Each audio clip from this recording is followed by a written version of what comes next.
Asia. Good morning if you're in the US. Good afternoon if you're somewhere joining us from Europe. Welcome to this live Zoom event from the Foreign Correspondents Club of Hong Kong. I'm Keith Richburg, the president of the club. Please welcome. I want to welcome you tonight to this very interesting debate discussion we're going to have here on social media bans, protecting society or a threat to free speech. The silencing of Donald Trump on Twitter may have been welcomed by many of his detractors, but it has also raised important questions about whether or not free speech can be prescribed in this way, and also questions about the power of big tech. Social media companies are under pressure to combat the spread of disinformation. Yet, while authoritarian governments around the world are trying to stifle dissenting opinions, what kind of precedent is set by these kinds of bans? And these are kind of the questions we're going to get into tonight with our all-star panel. And if I may introduce them maybe in reverse alphabetical order, we've got Craig Silverman, who is a journalist, author, and one of the world's leading experts on fake news, online disinformation, and digital investigation. Craig is the media editor of BuzzFeed News, where he covers platforms, online disinformation, and media manipulation. And Craig recently has published he's published a book called Verification Handbook for Disinformation and Media Manipulation, but he has most recently published an update to that book.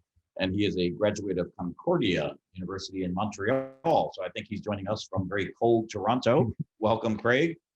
We also have joining us from here in Hong Kong, Alejandro Reyes, who's somebody I think I have known since the 1980s when I'm sorry, I'm dating you, Alejandro. I think you were with Asia Week back in the day. For those who remember Asia Week, you were with Asia Week in Hong Kong and Singapore. You are now the Director of Knowledge Dissemination at the Asia Global Institute, and you manage the Asia Global Online Journal, which I recommend to everybody if you don't follow Asia Global Online. Alejandro was also a fellow of the Canadian International Council and in 2020 to 2022. And for 2 years, he was a senior policy advisor to the Assistant Deputy Minister for Asia Pacific and convener of the Asia Pacific Policy Hub at the Canadian Foreign Ministry. So it looks like we've got two Canadians here, one in Toronto and one here in Hong Kong. And then last but not least, an old friend of mine, and really going way back and dating myself, Maria Ressa, who I think I met back in the 1980s in Manila, way back in the day, as they say. You may know her now because she is one of Time Magazine's Persons of the Year. She's CEO and president of Rappler.com. She's been honored around the world as a real fighter against disinformation and fake news and for press freedom. She's been going up against the Duterte administration for a long time now. She's been a journalist in Asia for 35 years. I've known her for a very long time. I'm told she's the subject of a new documentary called 1,000 Cuts, which I can't wait to see. And I think she's a graduate of Princeton. Alejandro's a graduate of Harvard. So I'm sorry, Craig, you're from Concordia. So you got these two Ivy Leaguers you're going up against. And our moderator today is Eric Wishart from AFP. He is right now in charge of news management. He's one of the news managers of AFP. He's a former chief editor, and he's also the author of an upcoming book. We can't wait to see that published on fake news and disinformation in Asia and around the world. So without further ado, I'm going to turn it over to Eric Wishart, but I am going to ask the audience, please, if you've got questions, please do send those in through our chat box or through our function here, or you can send them over to me, and then we'll field those questions to our panel. So without further ado, Eric Wishart, I'm going to hand over this esteemed three-person panel to you. Thank you for a wonderful introduction, Keith, and welcome everybody. And thank you for our panel. Thank you for getting up early, Craig. I think it's 7 a.m. there.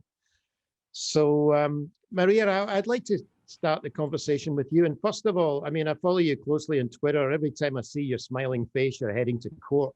So what's your status? What's happening?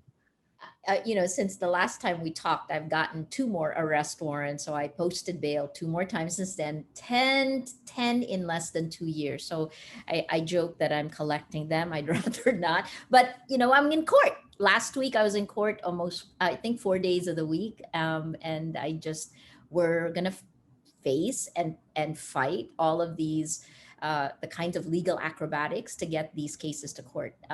But I guess all good given everything that is happening in our region, right? And you guys, what is happening in Hong Kong. So we're watching. hold the line. That's what I'm doing. Sure. Coming to and you always have this amazing spirit, which I think impresses everybody who supports you around the world as well, which is important.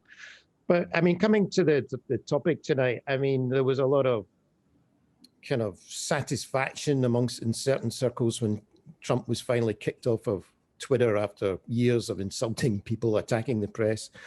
But you know, I did a talk recently with the SPJ in the US, and I said, be careful what you wish for.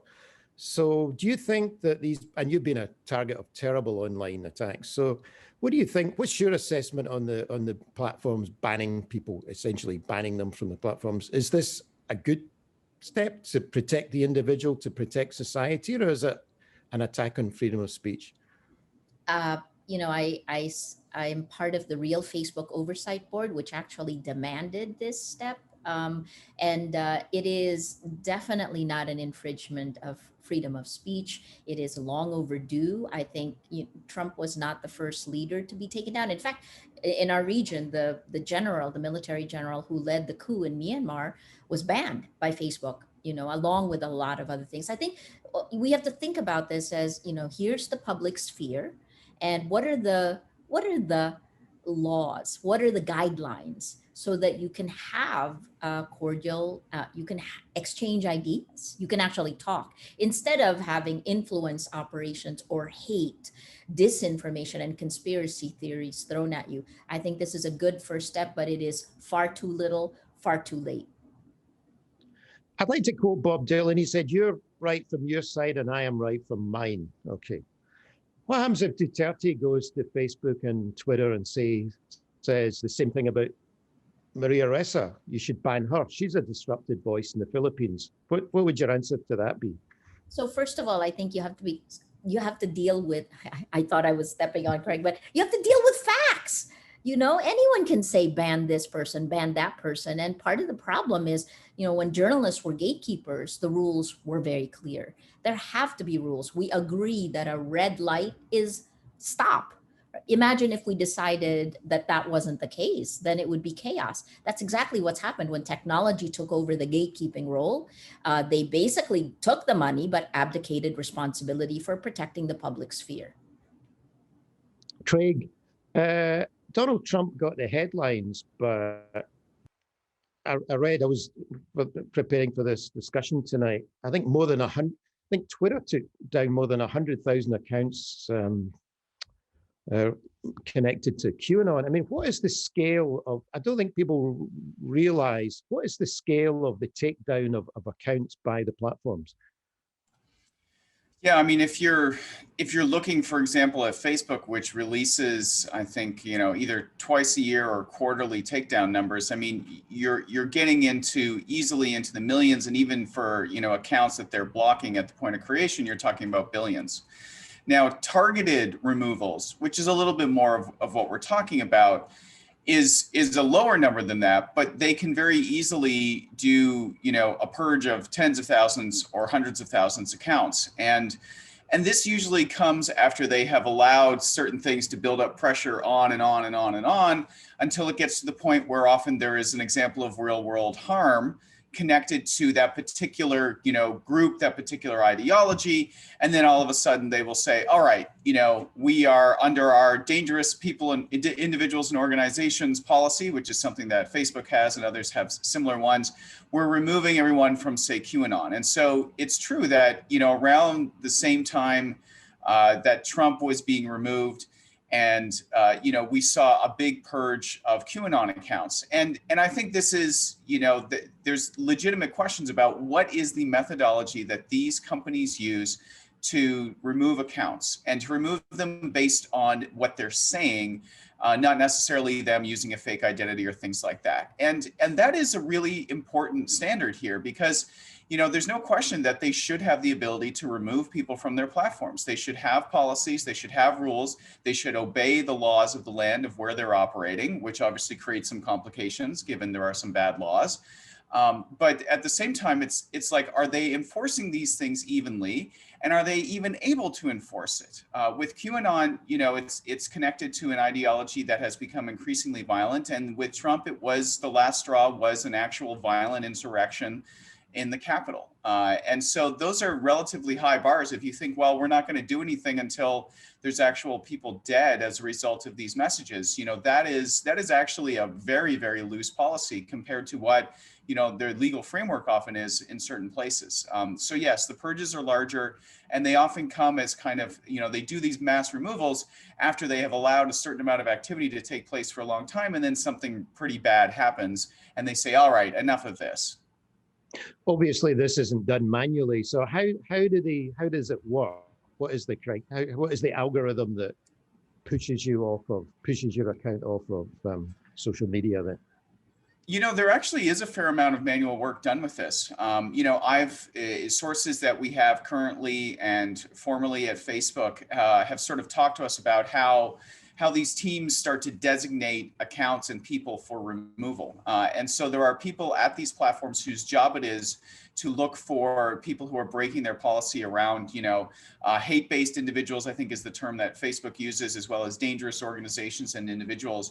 And so it's their job to kind of be monitoring these groups on and off the platform, extremist groups and people, and sort of say, and then internally the policy teams actually set what the sort of, benchmarks are. And then over time, they have to, they call them signals.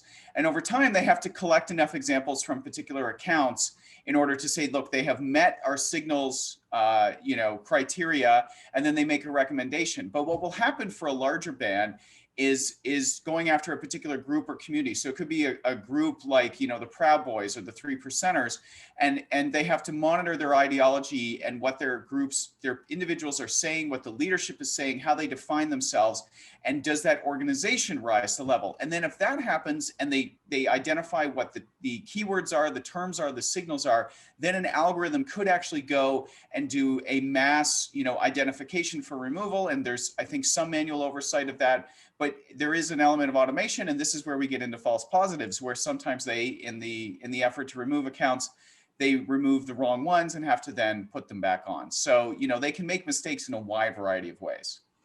Yeah, I've seen recently on Facebook, some Facebook friends, as we call them, complaining they've been kicked off of the platform, actually. So I mean, they obviously fell into the net.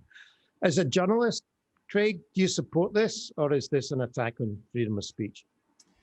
Look, I mean, fundamentally, there has to be some rules, and then they have to be able to enforce the rules. So on that level, that makes sense. But I think even at this point, the platforms have acknowledged that there is a serious lack of a good legal framework, certainly globally, because it's hard to do that globally, but even in, their home countries and major markets, where they are sort of saying, we would like there to be more oversight from governments. We would like there to be more clear rules. Now, obviously, they want to shape those rules. They want to shape them to their advantage, to often in cases, I think, to reinforce their dominant role already as social platforms. They don't want to enable new ones to come and take their place. But I think there's a clear acknowledgement from them and also from governments and from society that, yes, there need to be rules, and you can't just have anyone saying anything at any time. That's not actually what free speech is about. We have to have laws, and we have to have guardrails around this. And so, is it should be allowed that they remove people? Yes. Do they do a bad job in that there are false positives and that they let stuff go to a point where there is often real world harm and there is a lack of a real strong framework here? Yeah, like there is a lot of criticism to be made about it. But I think, sometimes, and it's mostly in the US that I see it being expressed, this idea that free speech is to say whatever you want, whenever you want, about whatever you want. And that is not the history of free speech. Free speech does have guardrails, and it's almost kind of a childish point of view that you see some people espousing in the US, including elected officials, that they should just be able to do whatever they want. Okay. Alejandro, we're in Hong Kong. We've got a national security law. We're living in a kind of a gray zone with red lines around it. There's a lot of concern about restrictions on freedom of speech here, including through restricting internet access or social media. I mean, Jimmy Lai's been arrested. They're looking at his Twitter history. So what's your take on the platforms and how they're and the and this banning of Trump and other people. From the Hong Kong perspective, how do you see it? Well, this is my perspective. I can't claim to provide the Hong Kong perspective. I just want to clarify that. But also, I'm coming at this from someone who's worked as a journalist, both here and around the region, and someone who's also worked in government in Canada, where, among other things, I did manage senior officials' social media accounts. So I've been on both sides of this. I agree with the view that the media platforms have every right to set usage rules and to enforce them. I see the situation is no different from, say, newspapers or magazines that might have their own political bent, for sure. I mean, if you think about the British tradition in media, the newspapers having a particular political bent, but I see it no different from newspapers and magazines that decide what their editorial content is going to be, whether to publish certain opinion pieces or not, what readers' letters or online comments, if they're moderating their online comments, what gets posted. So in that respect, I agree with Maria and with Craig. I think what's important here is to understand, and from the policy makers' perspective, it's clear that using social media has become an incredibly important tool of governance. And we may underestimate it, particularly, when I told a friend of mine that I was coming on this webinar to talk about social media, he texted me, he said, social media is pure evil, right? And he said, to quote him exactly, I think it's, citizen journalists are like citizen surgeons. You don't really want them to do the, these complicated procedures that require, qualifications and such. But it's clear the power of social media in the hands of not just, we've seen it in Hong Kong with the protests and the ability to organize and to communicate that protesters were able to use, to harness, but also certainly leaders and policymakers. Now, there's an interesting article which I recommend to everybody to look at. It was published in Nature a few days ago on the 4th of February. And it really looks at how the QAnon phenomenon got boosted by President Trump. And if you think about President Trump almost like a virus, a super spreader, a virus spreader, he was really a super spreader of disinformation. And he had, I think, 88 million followers on Twitter or something when he was canceled. And this article in Nature, I think, is very interesting because it maps out what happened when Donald Trump's account was suspended, and it shows the other accounts in sort of graphic form that were suspended also as a result, and the impact that had on extremist positions in the political right. And it's significant, particularly with all the colors. And so, I think it's really important then to understand that, it's not just a matter of silencing one man, but it's also a matter of silencing, or at least controlling, a lot of the enablers, a lot of the people that reinforce these messages. And also to understand that it's not just about social media, but in many ways, it's about the interplay between mass media and social media, and how social media and mass media is picking up of a lot of these conspiracy theories, and which conspiracy theories are essentially propaganda, that picking it up and magnifying it. And so a lot of these fake news stories then infiltrate, if you will, mass media, and then become far more accepted than by extremists. And that's the key. Now, in terms of Hong Kong, just sort of to wrap up, at this point, I think that in many ways, our issue is not necessarily about, the issue at hand is not really about deplatforming of people, at least for now. And if we see a situation where certain people are deplatformed in whatever political bent, then I would be very concerned for sure. But platforms, as I go back to the position that I have, that platforms have the right to do it. But if it's governments forcing platforms to deplatform people, then that would be certainly a problem. If it's real overt censorship like that, or not so overt censorship, like pressure put on quietly on platforms to take away access of certain individuals. Where we should be concerned is really the kind of situation that Maria faces in the Philippines, where you have a constitutional authoritarian system where ambiguity reigns and where there's weaponization of laws, weaponization of social media, weaponization of the legal system to put pressure and even silence people who want to speak out and speak truth to power.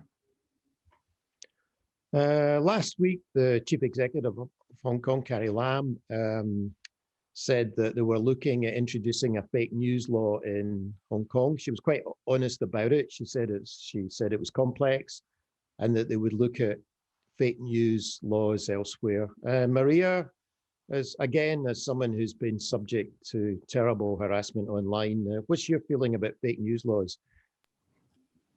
I mean, right now this is what I think the world should be focused on, and it shouldn't be fake news laws. I think obviously we've seen them, but we haven't gotten it right. It should be technology, looking at technology. This American biologist, E.O. Wilson, actually encapsulated the problems that we're all facing. One sentence, he said, we're dealing with Paleolithic emotions, medieval institutions, and godlike technology. That's the problem. So I'll take it a step from what Al had said, which is, we still look at this as if it's media. It isn't media. It pretends to be, it looks like it, but it is actually a behavior modification system. And it starts with the hardware, with all of the software that you put on top that gathers your data, that is built on a certain model, surveillance capitalism, right? It makes money from shifting your behavior. And you don't know this. This is insidious manipulation of the stuff that you put in using technology. And this is not like, when we think about it, as even advertising on this takes on a life of its own. It's a different ball game. And the more we look at that, then the more we will understand that the rules, the legislation that technology platforms say they want, we haven't gotten there yet. But I spent a few months last year looking with the Forum on Information and Democracy, a group called Infodemics. We came out with kind of systematic solutions instead of playing whack-a-mole, which is the way our discussion of this most of the time happens. It's about content, not the networks of disinformation. The article that Al talked about, the one in Nature, was looking what mapped QAnon's growth in the States. And what's so interesting, it was done by Kate Starbird's group at Washington University. But what was fascinating is that all the fact-based groups, i.e. news groups, were all clumped together into the leftist kind of, if you talk asymmetrical warfare, it was smaller than the Trump, the QAnon, and then the kind of more, Craig will find the better words to describe the system in the US. But here's what I would say.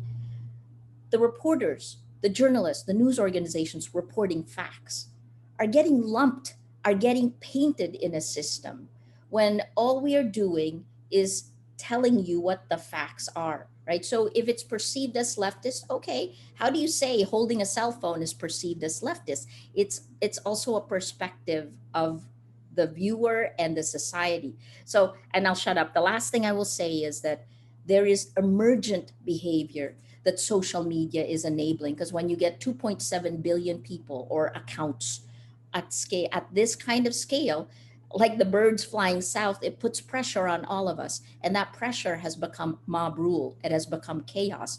And the research has shown that what spreads fastest on the world's largest distributor of news are actually lies laced with anger and hate. They spread faster than facts. So you can say that these social media platforms are biased against facts. and biased against journalists. Eric, can I just interject Yeah, sure. at one little thing? I think this is an important point that, you know, whatever we feel about social media and the spreading of disinformation through those platforms by citizen journalists or whomever, I think it becomes all journalists then to think about the quality of the work they're doing, right? And to be, in many ways, if you're really a fact-based journalist, which I always find a kind of a redundancy. I mean, you know, all journalists should be really fact-based, but if you're a real fact-based journalist, then it means you had to be in many ways purer than pure, whiter than white, higher standards. And sometimes I feel that mainstream media or, you know, regular media doesn't really aspire to that, to show, well, how it is properly done, how it should really be done. And I also think that I think people confuse two things. I think political bias has always existed in the media. Press barons become press barons to push their political point of view. Wall Street Journal has a political bias, just as the Guardian or the Daily Telegraph have. That's different from being promoting lies. Fox News, Hannity saying I watched it. I mean, we interviewed Brian Stelter here and he said, you got to watch Fox News on the night of the election. And the opinion side, I mean, while they were annoyed at the news side calling Arizona, as you knew, for Biden, it was the opinion side that pushed this line. So that crosses the line from having a political bias to making up falsehoods. But Maria, I want to quote your words back to you. You said, before I come to Craig on the fake news question, I interviewed you about 6 months ago, and it was quite, you were really looking into the future. You said, because of the design of social media, you said social media build polarity. That tearing apart of society is built into its design. Why do you think that is? I'll be very specific, and you know, it's not just me. There's a great book by Sinan Oral that kind of takes this apart. He calls it the hype machine. But a lot of other folks have said it. You know, when tech people decided how they're going to grow their social media platform. So this is about growth, which leads to money. When they decided of how they were going to do that, that means they will have to push us to grow our own social media platform, our own social media network. And the way they did it using A/B testing was to recommend friends of friends. Over time now, what we have seen is that when you do friends of friends, and I'll talk about what we observed in the Philippines for in 2016, we all had shared facts. I mean, news organizations, you didn't debate the facts, you debated what they meant, you debated how they were going to be played out in policy. But after President Duterte won and social media was weaponized, this was a lot, not coincidentally with the start of the drug war, the pro-Duterte people, friends of friends, moved further right. The anti-Duterte recommending, you know, growing their networks, moved further left. And 4 years later, we are at this place, and you can substitute America for this again, where the area of shared reality has torn apart. So the actual recommendation algorithm tears us apart, and then it goes one step further. It actually pushes extremism, but radicalizes. So divides and radicalizes. And it radicalizes, and this is Facebook's own internal study as early as 2016, where this was done in Germany, but they saw that the extremist groups that people joined on Facebook, they joined it, 64% joined because they were recommended by the algorithms of Facebook. So in a system like this, you know, where facts are debatable, i.e., you know, Al, we've had this debate since the 90s, but we have to share facts and we have to share reality in order to begin a public discussion, have democracy, and then the third part is any kind of meaningful human endeavor. I will shut up now. You can tell I get hyper on these things. We could talk all night long. Craig, fake news laws. This was not met with a lot of celebration in Hong Kong, the idea of a fake news law. So could you give us a bit of an overview? I mean, I think, you know, I've spoken to lawyers. I mean, I think some governments do it in good faith to try to stop, you know, harmful fake news. Fake news, I mean, as a generic term for disinformation of all kinds, it's become this generic term. And other, obviously, authoritarian governments use it to suppress freedom of speech. So I mean, you're the world's expert on this, Craig. What's your take globally? And Carrie Lam, our chief executive, said she would be looking at examples of fake news laws internationally. So what's your assessment after 3-4 years of, and really what's post-Trump, people rushing these fake news laws in? What's your take on have they worked or have they been a disaster? I mean, I can't think of one actual past piece of legislation sort of in this area that has necessarily worked out well, meaning one as intended. For example, in Germany, they brought in a law, which I won't try to pronounce, you know, which really scaled up the fines for social platforms if they don't remove stuff. But, you know, the way it was written, even, you know, the German legislators who were involved in it have said, okay, we need to revise this because, you know, there's always the risk of you paint a very broad brush. You're requiring platforms to remove stuff that's otherwise shouldn't be removed. What I think the big trend that I've seen is you have authoritarian governments seeing this as an opportunity to criminalize dissent and to criminalize actual legitimate independent reporting. You know, that's what happened in Belarus. I think in, you know, Singapore is one of the most interesting cases because Singapore has such a unique blend of kind of an authoritarian model of democracy. And, you know, this is a law that is very restrictive. And Singapore, you know, they held these, for them, unprecedented public hearings about a fake news law, basically to give the license to do the law that the government wanted there. And so, you know, it is a place where people who criticize, you know, the ruling party have been jailed. And so it's really been a tool for governments to clamp down on their critics, on their opposition, and on legitimate media reporting. Now, at the same time, you see a lot of countries that are taking an approach of studying laws, having task forces, you know, trying to get recommendations, funding universities and other institutions to actually make recommendations. And so they're sort of taking a slower approach. And I think we will see over the next year or two more approaches to legislation in Western Europe. I wouldn't be surprised if we see something in Canada, if the current Liberal government, you know, it's a minority government, if they survive. And then, you know, in the US, there's an appetite there from the Republicans and the Democrats for reining in social media to a certain extent, but their approaches are very, very different. And I don't think there is appetite in the US for an actual sort of law about what people are posting, but, you know, finding ways to restrain and make the platforms more accountable. That's the flavor of legislation I think we're probably setting ourselves up for in a lot of, you know, democratic governments. So you think it's something that could work, but hasn't worked so far? Well, I mean, I think, you know, as I said earlier, there is, I think, a broad realization that existing frameworks have just not kept up with the pace of technological change. And it should probably, and Alejandro could comment on this probably better than me, you know, that's a real challenge for legislators, at the pace of technological change, to actually keep up with legislation that is, you know, that's with it. You know, the approach for a long time in a lot of, certainly the Western style democracies, was to say, like, let's be hands off, let's let this grow.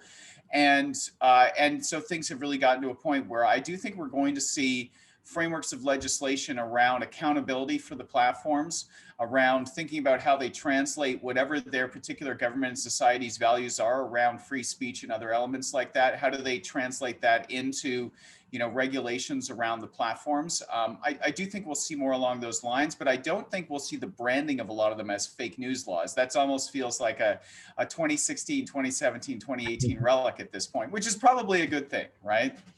Mm-hmm.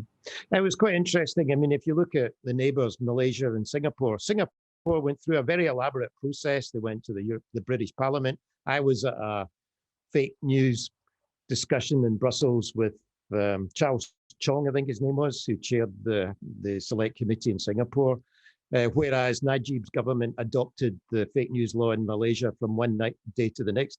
they both ended up doing the same thing, basically trying to shut down critical voices. So, although you know, in Malaysia, I guess we're sort of still waiting to see if they follow up on they said they were going to repeal it. yeah. And I don't think it has happened yet, but you know, some acknowledgement that maybe this isn't the best thing that was passed. Actually, I think under Mahathir, I think they actually finally repealed it. The Parliament and then the Senate was still controlled by, the upper house was controlled by Najib's guys, but I think they repealed it. And then with coronavirus, Mahathir actually basically said that we're going to jail people spreading fake news about the coronavirus based on a law that was introduced when he was prime minister in the 90s. So there's always a law to, you know, to shut up. Yeah, that's an argument you do see in a lot of places, is that the existing legal framework could be applied. They just need to spend the time to figure out how to do that. And that was a big argument in Singapore. They have very restrictive laws already. The idea that they needed more, a lot of legal experts and activists there just felt like it wasn't necessary at all. I think we'll come back to the legal question. I've got a question from Keith, but just to break off a bit, Russ Joseph, and I hope I pronounced your name correctly. He's got a question for the panel. Given the biases of government, media and social media companies, how can anyone be an unbiased arbiter of what is true information and facts? So, Al, let's start with you. How can anybody be unbiased? You're muted. He's muted. Yeah, let me unmute. How can anybody be unbiased? Yeah, no, see, I start from the perspective that that's just impossible, right? There's always going to be some kind of bias. So even if you say you're unbiased, that's already in my mind a bias. So yeah, I mean, when it comes to the platforms, that's what I'm saying. I do feel that the platforms have every right to say, well, these are our particular rules, our compliance rules or our content rules. And if users don't agree with them, then like any product, they can just drop it or do more of it if they like them. Now, the issue, however, again, is, you know, if a government, say, comes in, gets involved and starts saying, well, all these platforms need to comply with some kind of, they need to be harmonized, to use an expression, right? And all the content needs to be harmonized. I mean, we know, of course, in some of the social media platforms in mainland China, I mean, there is a lot of vetting that goes on there, right?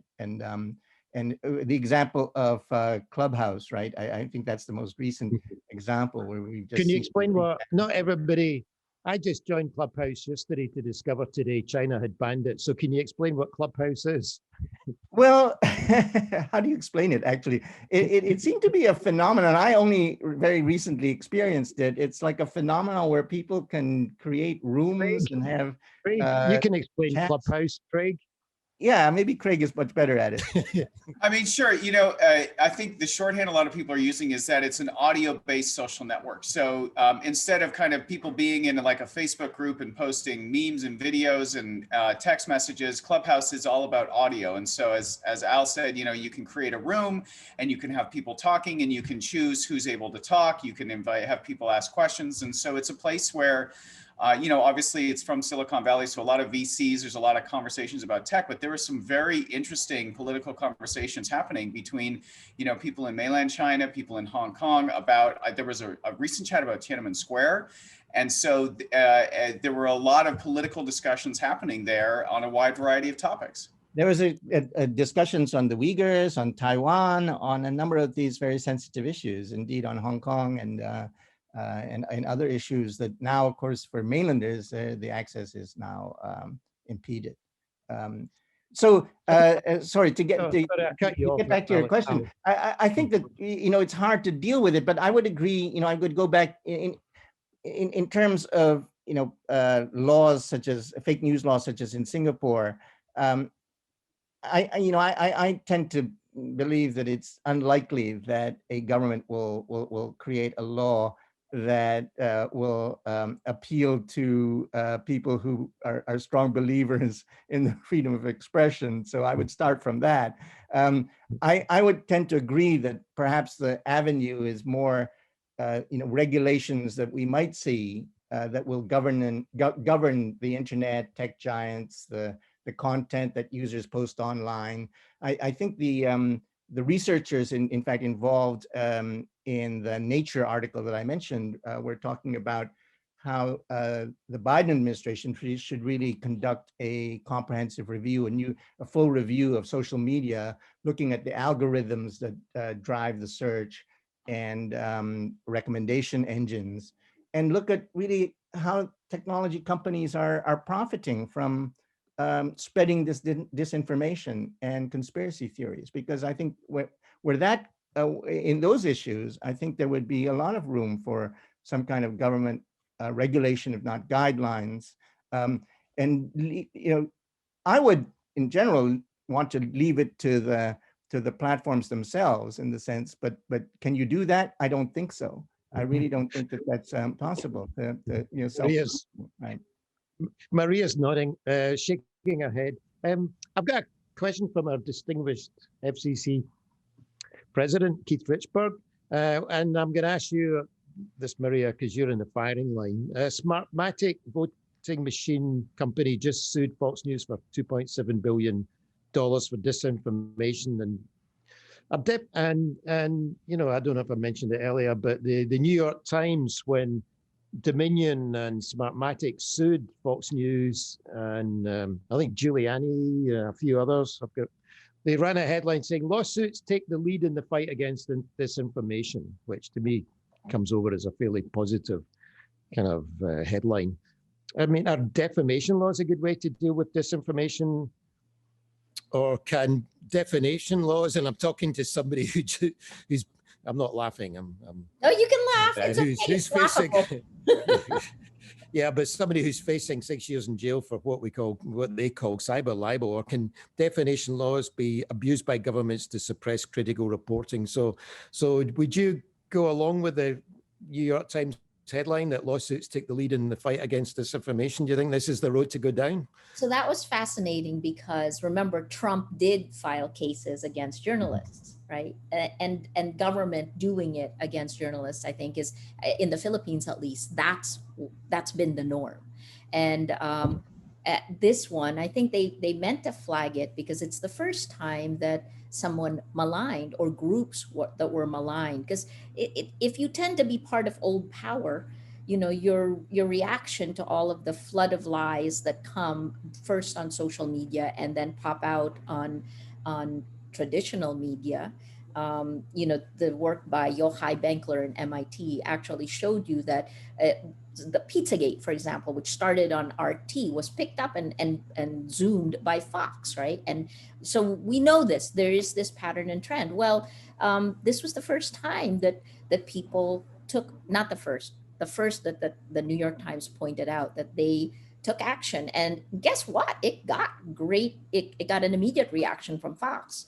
Lou Dobbs, a former colleague, so I will not, Lou Dobbs' show was canceled. It was one of the best rating. Probably if it's best rating, it's also making the most money. That's an immediate reaction. So I think that was the spirit of it. But look, I'm facing 3 cyber libel cases. Each of them are ridiculous to me. I could potentially go to jail because of a story that we published 8 years ago that at a time when the law we allegedly violated didn't exist, a story I didn't write, edit, or supervise. So it's very clear, right? But I just want to pull out one last strand from the discussion and the question earlier, which is, is anyone not biased? Well, yeah, they're called dead. Everyone has a view. The fact that I am, Keith will remember this. When I first became a reporter in Manila, I replaced, someone who was very, very different from me, and I was very, very young. So my stories reflected that, right? 5'2", 6'2", even that difference in height makes a difference. And I think the problem is that in the old world, before social media, before technology became the gatekeeper, there were established rules. And the gatekeepers could be taken to court, i.e. held accountable. But now with technology, this is the way I describe the world today, right? With technology, this insidious manipulation is what I really constantly rail against, because we are at the point where you have to ask whether free will is possible. Did you do something because an algorithm nudged you, or did you do something of your own free will? This is already debatable, right? So when free will and agency, when we are being insidiously manipulated, the world we live in today is, okay, think of the two movies I'm going to put together. It's like we're living in the Matrix, because we don't really know we're being manipulated, but we're living in the Matrix, and the reality in our little Matrix is our own little Truman Show. That's the world we live in. That's why it's so it's the technology, and it isn't about bias or not bias. It isn't necessarily about the content. It's the fact that you should have the right to be able to choose what you read, that you should be able to make up your own mind about the world you live in. And increasingly, technology has taken it away from us. Eric, can I just interject quickly on, Sure. on that point? Because I think one interesting, again, putting on my kind of government experience, taking that on, an interesting trend is that in policy shops these days, people are bringing in behavioral experts, behavioral economics, politics, political science, behavioral social scientists. And if you think about even writ large, say in foreign policy with the U.S.-China competition, in some ways there's a lot. It's about feelings, and so there is a kind of behavior geopolitics that we're seeing play out. This whole strategic competition, and it's about touching people and trying to get them to believe one side or the other, or to support one kind of policy over the other. I think that's very important because, from the policymaker's point of view, social media, very powerful tool in that effort. Craig, Myanmar. I know BuzzFeed looked very closely at what happened in Myanmar with the Rohingya, the situation. Now Facebook announced that it had put Myanmar on a kind of a red alert, and then the military government responded by, banning Facebook. They've been having internet shutdowns. What's your analysis of this whole? What's between the internet? They seem to turn the tap up and then turn it back down again, but also the banning of the social networks in Myanmar. What's your take on what's going on there, and the role of the social media?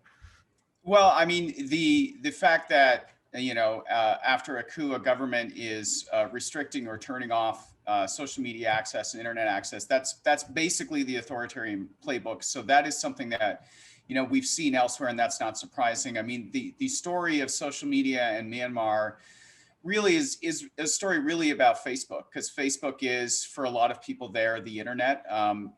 Cheap smartphones were sold with Facebook pre-installed on it. And it was a version of Facebook that enabled them with small amounts of data to use it. And so Facebook, and this was a strategy, so, there's a lot of history there. This was a strategy Facebook pursued in a lot of the developing world, was Facebook Lite, to get people to think basically Facebook was the internet. And so Facebook became the default platform. And as people know, I mean, we, as you mentioned, one of my colleagues did early reporting in 2017 about what was going on with Facebook taking over in Myanmar, and coverage of the Rohingya, and how it was used to weaponize hate speech and to really contribute to a genocide there. And so, this is just the latest chapter of a hugely problematic history of Facebook in that country.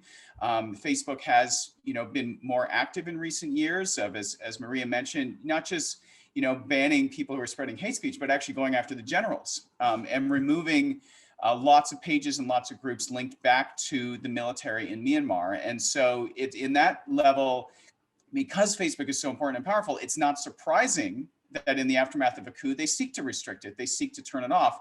And Facebook has struggled from day one to, one, get expertise, language speakers and other people there to do a good job, and two, to rein in how its platform had been weaponized by the leadership in the country to spread hate speech and to really help contribute to a genocide there. And who's going to win in this fight between Facebook and the military government in Myanmar? Because it's a bit of a, they're kind of going at each other at the moment, no? I mean, at the end of the day, the military hold the keys, right? And they won't hesitate to shut things down. At the same time, people have VPNs, right? people, yeah. I mean, but also, you know, the number of people who have access to VPNs who are using them is usually a small percentage of folks. And so, you know, yes, activists and other people who are very motivated and well coordinated, you know, they'll find ways around it. But for the population at large, you know, it's going to be very difficult for them. And it would be interesting to see, you know, what methods of communication really start to take hold if that becomes a sort of more permanent thing there. Okay. Maria, you were nodding your head when Craig was talking about, I think they called it free basics, which you had, I think, with Facebook, which was basically, I think you had the Facebook app on your phone, and if you accessed it, you didn't use your data allowance. You're also a member of the real Facebook oversight board. Could you maybe talk about that and the actual, do you call it the actual Facebook oversight board? Could you maybe explain a bit what the two conflicting boards are and how you see Facebook from your experience? Okay, I will do this by first saying that Rappler remains a partner of Facebook, right, Craig? I mean, we are we're one of two Filipino fact-checking partners of Facebook. But you know, I have tried since 2016. You know, we flagged this very early to say this is problematic. There is an attack to stifle speech, and it is not by actually it's by attacking the people, the narrative that they wanted to cut down, and then creating fake bandwagon effects to change the way people think. So let me answer your question. This is the 6th year in a row that the Philippines, we are social and Hootsuite. We spend the most time on social media globally, 6 years in a row. We spend the most time on the internet, more than 10 hours a day. So this is a very connected country. Think about it like the Cambridge Analytica whistleblower Chris Wiley called it a petri dish, right? So think about it as Drosophila fruit flies, where you can experiment a lot and see generations and see what kind of change these little inputs will have. So what's happened is that we basically have a system now where it's like Myanmar, but a step further.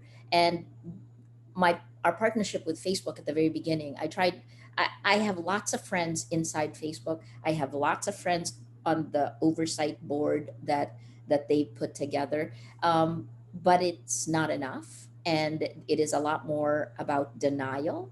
The oversight board right now was pushed into action a little bit earlier because our real Facebook oversight board, that's what we call ourselves. It was put together by Carol Cadwallader, the person who broke the Cambridge Analytica story, and Shoshana Zuboff, professor emeritus at Harvard, who wrote Surveillance Capitalism. So many smart people, including Roger McNamee, the investor, one of the early investors in Facebook, who wrote Zucked, right? Basically pointing out a lot of the things I'm saying. So we were like-minded, and we realized that while we're involved with Facebook in different ways, with technology in different ways, we have great respect for it. Nothing was happening, not in time for the US elections. So we launched the Real Facebook Oversight Board about a month before the US elections. And we kept it very targeted in terms of, here are the 3 demands. And within 24 hours, most of those 3 demands were given. So I think part of it, January 6th has already shown, at least it has brought Silicon Valley's sins. They have come home to roost after January 6th. You know, we've lived with it. Myanmar has lived with it. I've lived with it for a long time. It is still essential. Social media can be a force for good. But right now, Al, I agree with your friend. It is definitely not a force for good right now. It has gone to the dark side. It is a force for evil, unless the guardrails are put in place. I always say that in 2016, I started calling for accountability from the Duterte administration on the brutal drug war. and Mark Zuckerberg and Facebook. It's got to happen. So we've got about 5 minutes left. I mean, we've looked at all these different options, fake news laws, deplatforming. Also, we talked about Clubhouse. Again, I mean, there was kind of with Parler, when Parler, where people, you know, who couldn't get on Facebook or whatever, the sort of pro-Trump or QAnon were on Parler. And then that was deplatformed, I think, by Amazon. And then people are saying, yeah, we expected China to ban Clubhouse, but, you know, so it's okay to ban Parler, but not to ban Clubhouse. So I don't know if there's an element of hypocrisy in all of this, but, you know, looking at the whole thing, where do we go? I mean, I asked this question, I think, at a lot of these discussions, but, you know, post January the 6th, where do we go from here? Alessandro, how do we tackle this global disconnect from the truth, or from a common shared discussion based on facts? How do we do it? Well, I think by having more discussions like this, for one, but I do think that we've already touched on, I think the way forward in a way is that the gatekeeping function, if you will, the gatekeeping responsibility of the mass media has in many ways now it has to be shouldered by these platform companies. I mean, you may see governments start to act with you know, fake news laws or whatever, but as we've discussed, you know, I think this could be pretty disastrous. And certainly I think for Hong Kong, I mean, if we think about that, the root of the problem in many of these societies is the lack of trust, right? The lack of trust between the governed and the government, policymakers and those who are affected by the policy. I think introducing something like a fake news law isn't really going to do anything to rebuild that trust, right? And also, I think one of the challenges for media, since we are speaking at the FCC, is that you know, the mainstream media has really lost a lot of trust over the many years, whether it was self-inflicted or caused by people calling them the enemy of the people or what have you.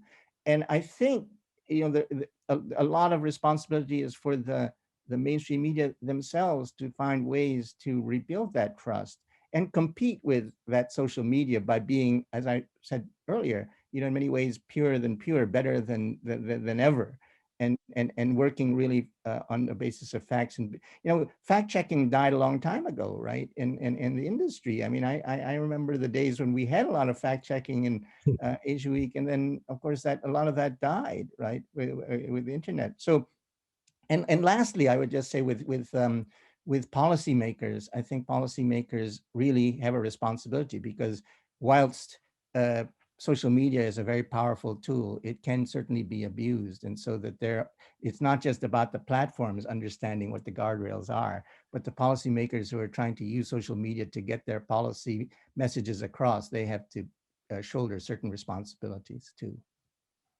Thanks. Maria, what's the road forward?